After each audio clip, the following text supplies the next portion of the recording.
बिस्मिल्लाहिर्रहमानिर्रहीम। अस्सलाम वालेकुम। आज हम पीडियाट्रिक्स, जैसा कि आपने पिछले सेशन में देखा कि हमारा पीडियाट्रिक्स का सेशन स्टार्ट हो चुका है। तो पीडियाट्रिक्स में एक बहुत ही ज्यादा कॉमन हमारे पास पेरेंट्स आते हैं बच्चों को लेके कि डॉक्टर साहब एक तो ये पीला हो रहा है और दूसरा ये मट्टी, क्ले या फिर पेंट, सीमेंट, गत्ता, कागज, ये चीजें बच्चा बहुत ज्यादा खाना शुरू कर देता है।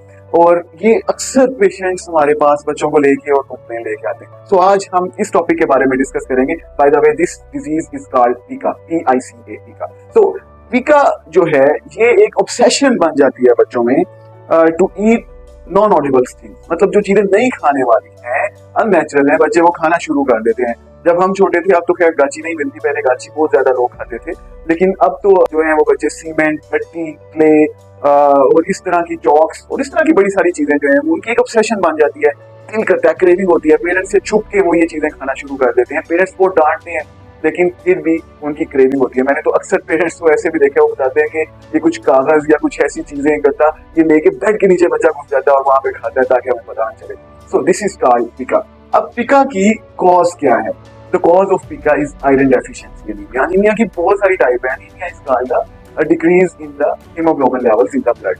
So अनीमिया की बहुत सारी काजेज हैं, खून की कमी की बहुत सारी काजेज हैं, लेकिन पिका की काज में आयरन डेफिशिएंसी एनीमिया सबसे कॉमन है, जिसमें खून में आयरन कम हो जाता है, उसकी वजह से HB लेवल्स कम हो जाते हैं और फिर बच्चे को इन चीजों की क्रेविंग्स आना शुरू होती है। सो इसमें ऐसे होता है कि जब आयरन डेफिशिएंसी एनीमिया होता है तो उसकी वजह से बच्चे को इस तरह की चीजों की क्रेविंग आती है, बच्चा मड लेता है या इस तरह की बुरी चीजें वो खाना शुरू करता है, जिसकी वजह से उसके पेट में वर्म इन्फेस्टेशन हो जाता है। ये गंदी चीजें खाने से कीड़े पैदा होना शुरू हो जाते हैं, ज्यादातर राउंड वर्म, बुकवर्म्स होते हैं खैर, लेकिन ये कीड़े बनना शुरू हो जाते हैं और इन कीड़ों की वजह से अब ये कीड़े खून मजीद चूसते हैं जिस्म से, इंटेस्टाइन से, अनीमिया और ज्यादा बढ़ जाता है, खून का लेवल और ज्यादा कम हो जाता है और क्रेविंग और ज्यादा बढ़ जाती है, बच्चे और मड खाना शुरू करते हैं, वर्म्स और बढ़ना शुरू कर देते हैं।